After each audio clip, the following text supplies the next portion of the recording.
Hello mga karelasyon. Sa lahat ng mga meron ng kinakasama or may karelasyon na pakinggan nyo ito.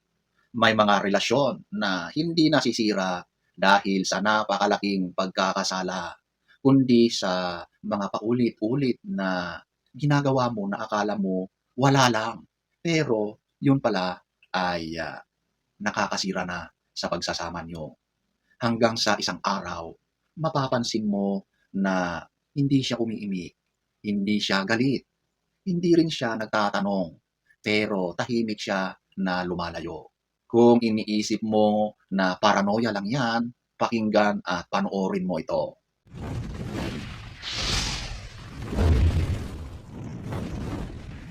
Alam mo, nagiging mapaghinala ang partner mo, asawa mo, dahil minsan nahuli ka na sa maling ginagawa mo. Mga sugat sa damdamin na hindi gumagaling dahil sa laging nabubuksan dahil paulit-ulit yung sugat. Kaya may mga partner, asawa na tila paranoid na. Yung konting galaw mo lang, nagtatanong na yan. Konting pagtago sa cellphone, meron na yang pagdududa. Konting pagbabago ng tono ng boses mo, pananalita mo, napapansin niya yan. Hindi dahil gusto nilang maging mapaghinala, kundi dahil minsan na silang niloko, minsan na silang naniwala, at minsan na silang pinaniwalaang wala lang yun. Hindi madaling magtiwala ulit kapag minsan mo nang nakita kung gaano kadaling magsinungaling ang taong pinagkakatiwalaan mo.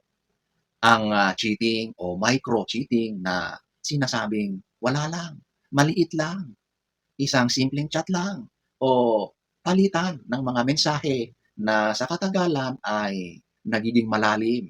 Napapadalas na ang tawag at video calls o mga simpleng tinginan.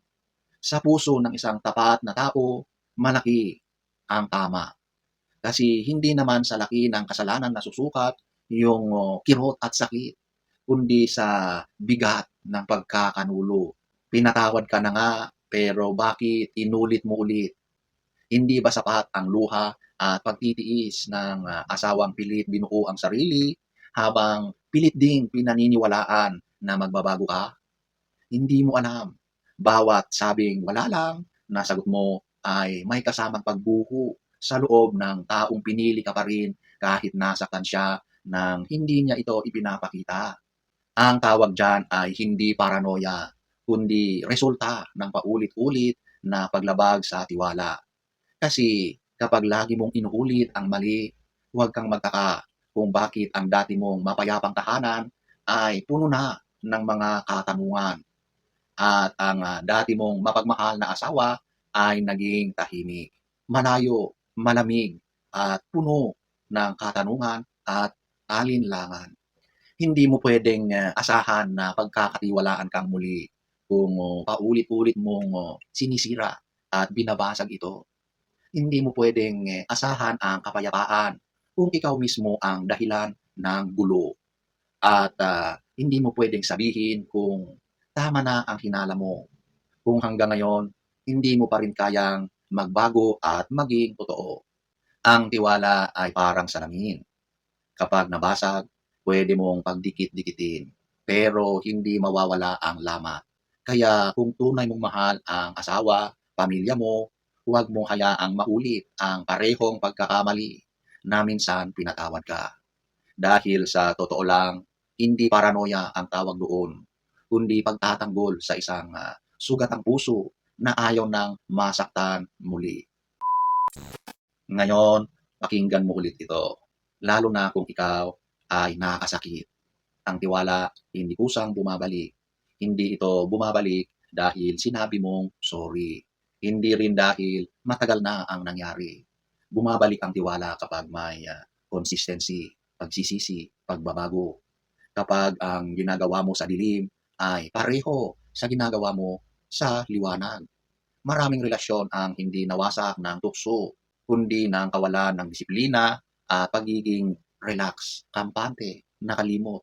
Yung akala mo na okay lang yan, napatawad na ako, Pero hindi mo inisip na ang pagpapatawad ay simula pa lang, hindi yon ang katapusan.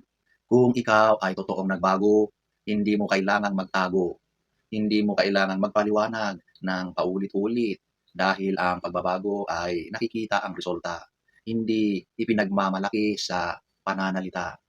At kung ikaw naman ang nasaktan, hindi ka mahina dahil nagdududa ka.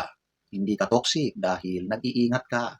Ikaw ay taong nasugatan na natutong magbantay sa sarili mo. Pero tandaan din ito, ang tiwala ay dapat pinapangalagaan ng dalawa. Hindi pwedeng isa lang ang nag-aayos habang ang isa ay paulit-ulit na sumisira. Ang totoong pagmamahal ay hindi lang sweet sa umpisa. Ito ay marunong mag-ingat, marunong umiwas, at marunong tumigil bago makasira, makasakit. Minsan, ang pinaka-mature na desisyon ay hindi ang lumaban, kundi ang huwag nang ulitin ang pagkakamali. 2,000 years later. Kung tinamaan ka, hindi ito para saktan ka, kundi para gisingin ka. Dahil ang tiwala, kapag tuluyang nawala, kahit anong paliwanag mo, huli na. So sana ay nagustuhan nyo ang ating topic for today. Next story time. Don't forget to subscribe.